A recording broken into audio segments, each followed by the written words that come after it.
ಇಂಡಿಯಾದಲ್ಲಿ 5 ವರ್ಷದಿಂದ 15 ವರ್ಷ ಮಕ್ಕಳಲ್ಲಿ ಮಯೋಪಿಯಾ ರೇಟ್ ಇವತ್ತಿಂದ 20 ಇಯರ್ಸ್ ಬ್ಯಾಕ್ 4.5% ಇತ್ತು ಅಂಡ್ 20 ವರ್ಷ ಆದ್ಮೇಲೆ ಇವತ್ತು ಮಯೋಪಿಯಾ ರೇಟ್ 21% ಗಂಟ ಇನ್ಕ್ರೀಸ್ ಆಗಿದೆ. ಹಂಗಂದ್ರೆ 5 ಜನ ಮಕ್ಕಳಲ್ಲಿ ಒಂದು ಮಗು ಸ್ಪೆಕ್ಸ್ ಹಾಕೊಂಡಿರುತ್ತೆ and it is also predicted that 2050 ಅಷ್ಟೊತ್ತಿಗೆ ಇಡೀ ಜಗತ್ತಲ್ಲಿ ಮೆಜಾರಿಟಿ ಜನಗಳು ಗ್ಲಾಸಸ್ ಹಾಕೊಂತಾರೆ ಅಂತ. ನಾವು ಚಿಕ್ಕ ಮಕ್ಳಾಗಿರ್ಬೇಕಾದ್ರೆ ಟಿವಿ ಅಂತೂ ಜಾಸ್ತಿ ನೋಡ್ತಾ ಇದ್ವಿ. ಅದ್ರಲ್ಲಂತೂ ನಮ್ ಫೇವ್ರೆಟ್ ಶೋ ಟಿವಿಯಲ್ಲಿ ಬರ್ತಾ ಇದ್ರೆ ಟಿವಿ ಮುಂದೆ ಅವರ್ ಗಟ್ಲೆ ಕುತ್ಕೊಂತ ಇದ್ವಿ. ಆಗ ನಮ್ಮ ಅಪ್ಪ ಅಮ್ಮ ನಮ್ಗೆ ಹೇಳ್ತಾ ಇದ್ರು, ಈ ತರನೇ ನೀನು ಟಿವಿ ನೋಡ್ತಾ ಇರೋ, ನಿನ್ ಕಣ್ಗಳು ಬೇಗ ಹಾಳಾಗ್ಬಿಡುತ್ತೆ ಅಂತ. ಪ್ರಾಬಬಲಿ ಇವತ್ತು ಆತರ ಆಗ್ತಾ ಇದೆ. ನಿಮ್ಗೆ ದೂರ ಇರೋ ವಸ್ತುಗಳು ಕಾಣಿಸ್ತಾ ಇಲ್ಲ ಅಂದ್ರೆ ದಟ್ ಮೀನ್ಸ್ ನಿಮ್ಗೆ ನಿಯರ್ ಸೈಟೆಡ್ನೆಸ್ ಇದೆ ಅಂತ. ಅದನ್ನ ಸೈಂಟಿಫಿಕಲ್ ಟರ್ಮ್ಸ್ ಅಲ್ಲಿ ಮಯೋಪಿಯಾ ಅಂತ ಕರೀತಾರೆ. ಈಗ ಮಯೋಪಿಯಾ ರೇಟ್ ತುಂಬಾ ಇನ್ಕ್ರೀಸ್ ಆಗ್ತಾ ಇದೆ. ಅದು ಪ್ಯಾಂಡಮಿಕ್ ತರ ಸ್ಪ್ರೆಡ್ ಆಗ್ತಾ ಇದೆ. ಮಯೋಪಿಯಾ ಹೀಗೆ ಯಾಕೆ ಸ್ಪ್ರೆಡ್ ಆಗ್ತಾ ಇದೆ and what are the main reasons behind spreading myopia? ಈ ಎಲ್ಲಾ ಪಾಯಿಂಟ್ಸ್ ನ ಈ ವಿಡಿಯೋಲಿ ಡಿಸ್ಕಸ್ ಮಾಡೋಣ.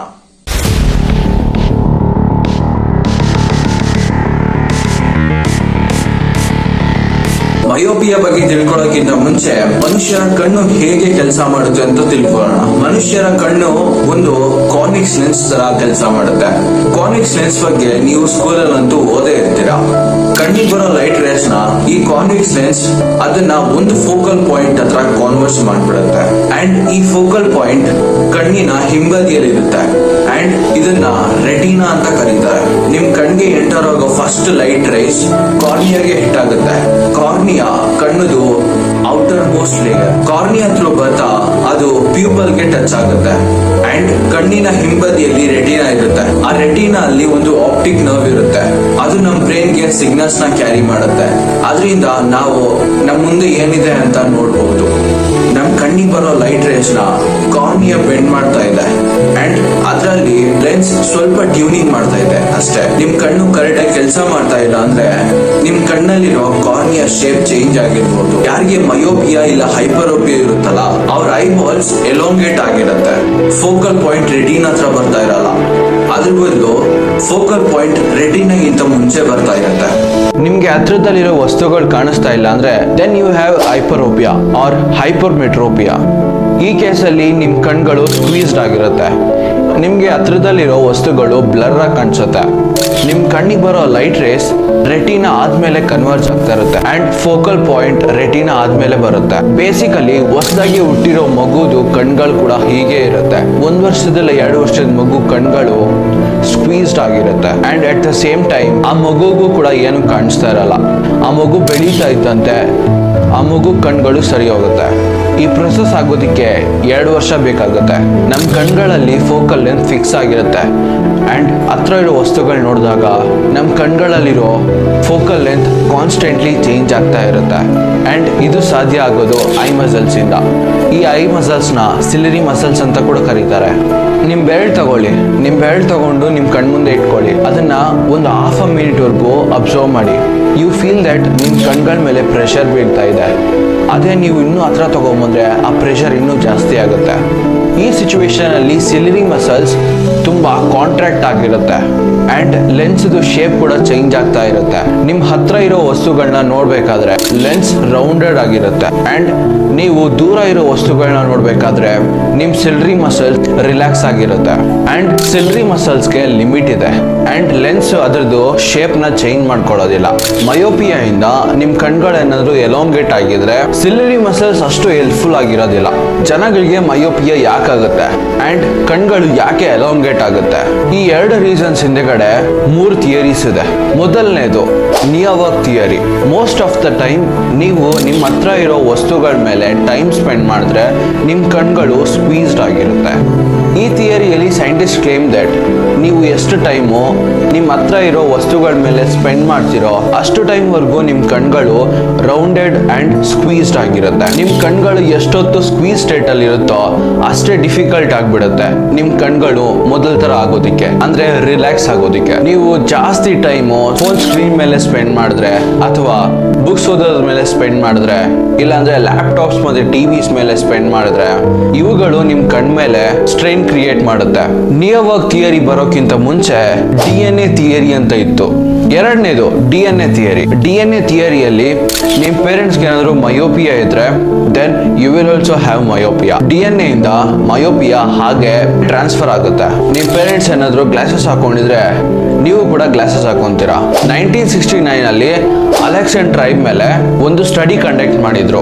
ಆ ರಿಸರ್ಚ್ ಅಲ್ಲಿ ಮಿಡಲ್ ಏಜ್ ಮತ್ತೆ ಎಲ್ಡರ್ ಪೀಪಲ್ ಅವರು ಮಯೋಪಿಯಾಗೆ ಯಾವತ್ತೂ ಎಕ್ಸ್ಪೋಸ್ ಆಗಿಲ್ಲ. ಅಂಡ್ ಮಕ್ಕಳು ಮತ್ತೆ ಟೀನೇಜರ್ಸ್ ಅಲ್ಲಿ 50% ಟೀನೇಜರ್ಸ್ ಮಯೋಪಿಯಾಗೆ ಎಕ್ಸ್ಪೋಸ್ ಆಗಿದ್ರು. ಯಾಕಂದ್ರೆ ಅವರು ವೆಸ್ಟರ್ನ್ ಲೈಫ್ ಸ್ಟೈಲ್ ನ ಅಡಾಪ್ಟ್ ಮಾಡ್ತಾ ಇದ್ರು. ಆ ಕಾರಣದಿಂದ majority of teenagers and children were expose to myopia. Near work theory ಏನು ಜಾಸ್ತಿ ದೊಡ್ಡ ಡಿಸ್ಕವರಿ ಅಲ್ಲ. ಈ ಥಿಯರಿಗೆ ಆಲ್ಮೋಸ್ಟ್ 400 ಇಯರ್ಸ್ ಆಗಿದೆ. 1604 ಅಲ್ಲಿ ಒಬ್ಬ ಆಸ್ಟ್ರೋನಮರ್ ಜಾನ್ ಕೆಪ್ಲರ್ ಅವರು ಈ ನಿಯರ್ ವರ್ಕ್ ಥಿಯರಿನ ಸಜೆಸ್ಟ್ ಮಾಡ್ತಾರೆ. ಕನ್ನಡಿ ಹಾಕೊಳ್ಳೋದ್ರಿಂದ ಇದು one of the main reason ಆಗಿರ್ಬೋದು ಅಂತ. 19th ಸೆಂಚುರಿ ಒಂದು ಹ್ಯಾಂಡ್ ಬುಕ್ ಅಲ್ಲಿ ಇಟ್ ಈಸ್ ಸಜೆಸ್ಟೆಡ್ ದಟ್ ನೀವು ಮಯೋಪಿಯಾನ ಟ್ರೀಟ್ ಮಾಡ್ಬೇಕಂದ್ರೆ ನಿಮ್ಮ ಅಟ್ಮಾಸ್ಫಿಯರ್ ಅಲ್ಲಿರೋ ಏರ್ ನ ಚೇಂಜ್ ಮಾಡಬೇಕು. ಲೈಕ್ ನೀವು ಒಂದು ವಾಯರ್ಸ್ ನ ಬೈ ಮಾಡಬೇಕು. ಅಂದ್ರೆ ಒಂದು ಶಿಪ್ ಬೈ ಮಾಡಿ ಆ ಶಿಪ್ ಅಲ್ಲಿ ಮಯೋಪಿಯಾ ಇರೋರ್ನ ಕೂರ್ಸ್ಕೊಂಡು ಸಿ ಮಧ್ಯದಲ್ಲಿ ಹೋಗಿ ಆ ಮಯೋಪಿಯಾನ ಟ್ರೀಟ್ ಮಾಡಬೇಕಾಗಿತ್ತು ಅಂತ ಬರ್ದಿದ್ರು. ನಿಯೋವಾಕ್ ಥಿಯರಿ ಒಂದು ಗುಡ್ ಎಕ್ಸ್ಪ್ಲನೇಷನ್. ಆದ್ರೆ ಈ ಥಿಯರಿಯಲ್ಲಿ ಸಾಕಷ್ಟು ಸೈಂಟಿಸ್ಟ್ಗಳು ಲೂಪ್ ಹೋಲ್ಸ್ ಕಂಡುಹಿಡಿದಿದ್ದಾರೆ. 2008 ಅಲ್ಲಿ ಒಂದು ಆಸ್ಟ್ರೇಲಿಯನ್ ಸ್ಟಡಿ ಕಂಡಕ್ಟ್ ಆಗುತ್ತೆ. ಅದರಲ್ಲಿ ದೇ ಫೌಂಡ್ ದಟ್ ನೀವು ನಿಯರ್ ವರ್ಕ್ ಆಕ್ಟಿವಿಟೀಸ್ ಮೇಲೆ ಎಷ್ಟು ಟೈಮ್ ಸ್ಪೆಂಡ್ ಮಾಡ್ತೀರಾ ಅನ್ನೋದು ಮ್ಯಾಟರ್ ಆಗಲ್ಲ. ಆದ್ರೆ ಅದರಲ್ಲಿ ಇಂಟೆನ್ಸಿಟಿ ಯಾವ ಲೆವೆಲ್ಗೆ ಇರುತ್ತೆ, ಒಂದು ಸೆಷನ್ ಅಲ್ಲಿ ಎಷ್ಟು ಇಂಟೆನ್ಸಿಟಿ ಇರುತ್ತೆ ಅದು ಮ್ಯಾಟರ್ ಆಗುತ್ತೆ. ನಿಯೋವಾಕ್ ಥಿಯರಿ ಮೇಲೆ 2015 ಅಲ್ಲಿ ಒಂದು ಮೆಟಾ ಅನಾಲಿಸಿಸ್ ಆಗಿತ್ತು. ಒಂದು ವಾರದಲ್ಲಿ ನೀವು ನಿಯರ್ ವರ್ಕ್ ಆಕ್ಟಿವಿಟೀಸ್ ಮೇಲೆ ಸ್ಪೆಂಡ್ ಮಾಡೋ 1 ಅವರ್ ಮಯೋಪಿಯಾ ಆಗೋ ಲಕ್ಷಣಗಳು 2% ವರ್ಗೂ ಇನ್ಕ್ರೀಸ್ ಆಗುತ್ತೆ. ಅಂದ್ರೆ ನೀವು ಬುಕ್ಸ್ ರೀಡಿಂಗ್ ಮೇಲೆ ಇಲ್ಲ ಲ್ಯಾಪ್ಟಾಪ್ ಸ್ಕ್ರೀನ್ ಮೇಲೆ ಇಲ್ಲ ಫೋನ್ ಟಿವಿ ಸ್ಕ್ರೀನ್ ಮೇಲೆ ಸ್ಪೆಂಡ್ ಮಾಡೋ ಟೈಮ್ ಅಲ್ಲಿ 1 ಅವರ್ ಎಕ್ಸ್ಟ್ರಾ ಆದ್ರೂ ನಿಮ್ಗೆ ಮಯೋಪಿಯಾ ಆಗೋ ಚಾನ್ಸಸ್ಗಳು ತುಂಬಾ ಜಾಸ್ತಿ ಆಗುತ್ತೆ. ಮೂರನೇದು ಔಟ್ಸೈಡ್ ಥಿಯರಿ. ಈ ಥಿಯರಿ ಹೇಳೋ ಪ್ರಕಾರ ನೀವು ನಿಯರ್ ವರ್ಕ್ ಆಕ್ಟಿವಿಟೀಸ್ ಮೇಲೆ ಸ್ಪೆಂಡ್ ಮಾಡೋ ಟೈಮ್ ಇಂದ ನಿಮ್ಗೆ ಮಯೋಪಿಯಾ ಆಗೋ ಚಾನ್ಸ್ಗಳು ಜಾಸ್ತಿ ಆಗ್ತಾ ಇದೆ. ಇನ್ಸ್ಟೆಡ್ ಅದ್ರ ಬದಲು ನೀವು ಆಚೆ ಬಂದು ಟೈಮ್ ಸ್ಪೆಂಡ್ ಮಾಡಿದ್ರೆ ನಿಮ್ಗೆ ಮಯೋಪಿಯಾ ಆಗೋ ಚಾನ್ಸ್ಗಳು ತುಂಬಾ ಕಡಿಮೆ ಆಗುತ್ತೆ. ಜನಗಳು ಆಚೆ ಬರ್ದೇಲೆ ಮನೆಯಲ್ಲೇ ಕುತ್ಕೊಂಡಿದ್ರೆ ಅವ್ರ ಕಣ್ಗಳು ಡೇ ಲೈಟ್ಗೆ ಎಕ್ಸ್ಪೋಸ್ ಆಗಲ್ಲ. ಅದರಿಂದ ಮಯೋಪಿಯಾ ಆಗೋ ಚಾನ್ಸ್ಗಳು ಜಾಸ್ತಿ ಆಗುತ್ತೆ. 2007 ಅಲ್ಲಿ ಕ್ಯಾಲಿಫೋರ್ನಿಯಾ ಅಲ್ಲಿ ಒಂದು ಲಾರ್ಜ್ ಸ್ಕೇಲ್ ಸ್ಟಡಿ ಇತ್ತು. In that study they found that ಮಕ್ಕಳು ಆಚೆ ಬಂದು ಆಟ ಆಡೋದ್ರಿಂದ ಮಯೋಪಿಯಾ ಆಗೋ ಚಾನ್ಸ್ಗಳು ತುಂಬಾ ಕಡಿಮೆ ಆಗುತ್ತೆ. 2008 ಅಲ್ಲಿ ಕೂಡ 3 ವರ್ಷವರೆಗೂ ಸ್ಟಡಿ ಕಂಡಕ್ಟ್ ಮಾಡಿದ್ರು. ಅದು 4,000 ಜನ ಮಕ್ಕಳ ಮೇಲೆ. ಆ ಸ್ಟಡಿಯಲ್ಲಿ ದೇ ಫೌಂಡ್ ದಟ್ ನೀವು ಆಚೆ ಬಂದು ಏನು ಮಾಡ್ದೇಲೆ ಸುಮ್ಮನೆ ಕುತ್ಕೊಂಡಿದ್ರು ನಿಮ್ಗೆ ಮಯೋಪಿಯಾ ಆಗೋ ಚಾನ್ಸ್ಗಳು ತುಂಬಾ ಕಡಿಮೆ ಆಗುತ್ತೆ. ಆದ್ರೆ ಮನೆಯಿಂದ ಆಚೆ ಬಂದು ಹೊರಗಡೆ ಟೈಮ್ ಸ್ಪೆಂಡ್ ಮಾಡಬೇಕು. ಆಫನ್ ಮಯೋಪಿಯಾನ ಡಿಸೀಸ್ ಆಫ್ ಅಫಿಲಿಯನ್ಸ್ ಅಂತ ಕರೀತಾರೆ. Myopia is not a joke. ಇದನ್ನ ಸೀರಿಯಸ್ ಆಗಿ ತಗೊಳ್ಳಿ. ನೀವು ಯೋಚನೆ ಮಾಡ್ಬೋದು, ಕನ್ನಡಿ ತಾನೇ ಗುರು, ಹಾಕೊಂಡ್ರೆ ಆಯ್ತು ಬಿಡು, ಕನ್ನಡಿ ಹಾಕೊಂಡ್ರೆ ಎಲ್ಲ ಸಾಲ್ವ್ ಆಗುತ್ತೆ. ಈಗ ತುಂಬಾ ರೀಸೆಂಟ್ ಆಗಿ ಒಂದು ಸ್ಟಡಿ ಆಯ್ತು ದಟ್ ಮಯೋಪಿಯಾ ಅಂಡ್ ಬ್ಲೈಂಡ್ನೆಸ್ ಮಧ್ಯದಲ್ಲಿ ಒಂದು ರಿಲೇಷನ್ ಇದೆ ಅಂತ. November 2020 investigative ophthalmology and visual science general ಇವರು ಪ್ರೆಡಿಕ್ಟ್ ಮಾಡ್ತಾರೆ 2050 ಅಷ್ಟೊತ್ತಿಗೆ ಜಗತ್ತಲ್ಲಿ 10% ಪಾಪ್ಯುಲೇಷನ್ಗೆ ಹೈ ಗ್ರೇಡ್ ಮಯೋಪಿಯಾ ಆಗುತ್ತೆ ಅಂತ. ನಿಮ್ ಕನ್ನಡಿ ಪವರ್ -6 ಇಲ್ಲ ಅದಕ್ಕಿಂತ ಕಡಿಮೆ ಇದ್ರೆ ಅದನ್ನ ಹೈ ಗ್ರೇಡ್ ಮಯೋಪಿಯಾ ಅಂತಾರೆ. ನಿಮ್ ಕನ್ನಡಿಯಲ್ಲಿರೋ ಪವರ್ ಎಷ್ಟು ಜಾಸ್ತಿ ಇರುತ್ತೋ ನಿಮ್ ಕಣ್ಗಳು ಕೂಡ ಅಷ್ಟೇ ಎಲೋಂಗೇಟ್ ಆಗಿರುತ್ತೆ. ಹೈ ಗ್ರೇಡ್ ಮಯೋಪಿಯಾ ಅಲ್ಲಿ ಬ್ಲೈಂಡ್ನೆಸ್ ಇನ್ಕ್ರೀಸ್ ಆಗುತ್ತೆ. ನಾನು ಮುಂಚೆನೆ ಹೇಳ್ದಂಗೆ ನಮ್ಮ ಇಂಡಿಯಾ ಅಲ್ಲಿ 5 ವರ್ಷದಿಂದ 15 ವರ್ಷ ಮಕ್ಕಳಲ್ಲಿ 1991 ಅಲ್ಲಿ ಮಯೋಪಿಯಾ ರೇಟ್ 4.44% ಇತ್ತು. ಅದೇನೆ 20 ವರ್ಷ ಆದ್ಮೇಲೆ ಈಗ 2019 ಅಲ್ಲಿ ಮಯೋಪಿಯಾ ರೇಟ್ 21.5% ಇದೆ. And in many predictions India ಅಲ್ಲಿ 2050 ಅಷ್ಟೊತ್ತಿಗೆ ಆಲ್ಮೋಸ್ಟ್ ಮಯೋಪಿಯಾ ರೇಟ್ 48.12% ವರೆಗೂ ಇನ್ಕ್ರೀಸ್ ಆಗುತ್ತೆ. ಓಕೆ, ಇಷ್ಟೊತ್ತು ನಾನು ಪ್ರಾಬ್ಲಮ್ಸ್ ಬಗ್ಗೆ ಮಾತಾಡಿದೆ. ಇವಾಗ ನಾನು ಸೊಲ್ಯೂಷನ್ಸ್ ಬಗ್ಗೆ ಮಾತಾಡ್ತೀನಿ. ಬಹಳಷ್ಟು ಜನಗೆ ಅವ್ರ ಜೆನೆಟಿಕ್ಸ್ ಅಲ್ಲಿ ಮಯೋಪಿಯಾ ಇದ್ರೂ ಅವ್ರಿಗೆ ಎಫೆಕ್ಟ್ ಆಗೋದಿಲ್ಲ. ತುಂಬಾ ರೇರ್ ಕಂಡೀಷನ್ಸ್ ಅಲ್ಲಿ ಮಯೋಪಿಯಾ DNA ಇಂದ ಬರುತ್ತೆ. ಇದನ್ನಂತೂ ನಾವು ಅವಾಯ್ಡ್ ಮಾಡಕ್ಕಾಗಲ್ಲ. ಉಳಿದಿರೋ 2 ಥಿಯರೀಸ್ ಹೇಳೋ ಪ್ರಕಾರ ನಾವು ಮಯೋಪಿಯಾನ ಒಂದ್ ಲೆವೆಲ್ ವರೆಗೂ ಕಂಟ್ರೋಲ್ ಮಾಡಬಹುದು. ಫಸ್ಟ್ ನಮ್ ಕಣ್ಗಳನ್ನ ಡೇ ಲೈಟ್ ಗೆ ಎಕ್ಸ್ಪೋಸ್ ಮಾಡಬೇಕು. ಯಾವಾಗ ನೀವು ಸನ್ಲೈಟ್ ಅಲ್ಲಿ ಆಚೆ ಟೈಮ್ ಸ್ಪೆಂಡ್ ಮಾಡಕ್ ಹೋಗ್ತಿರೋ ಅವಾಗ ಯು ಡೋಂಟ್ ಫರ್ಗೆಟ್ ನೀವು ಸನ್ಸ್ಕ್ರೀನ್ ಹಾಕೊಂಡು ಹೋಗಿ. Secondly near work activities intensity ಕಡಿಮೆ ಮಾಡಿ. ಫಿಸಿಕಲ್ ಆಕ್ಟಿವಿಟೀಸ್ ನ ನಿಮ್ ಡೈಲಿ ಶೆಡ್ಯೂಲ್ ಅಲ್ಲಿ ಇನ್ಕ್ಲೂಡ್ ಮಾಡ್ಕೊಳ್ಳಿ.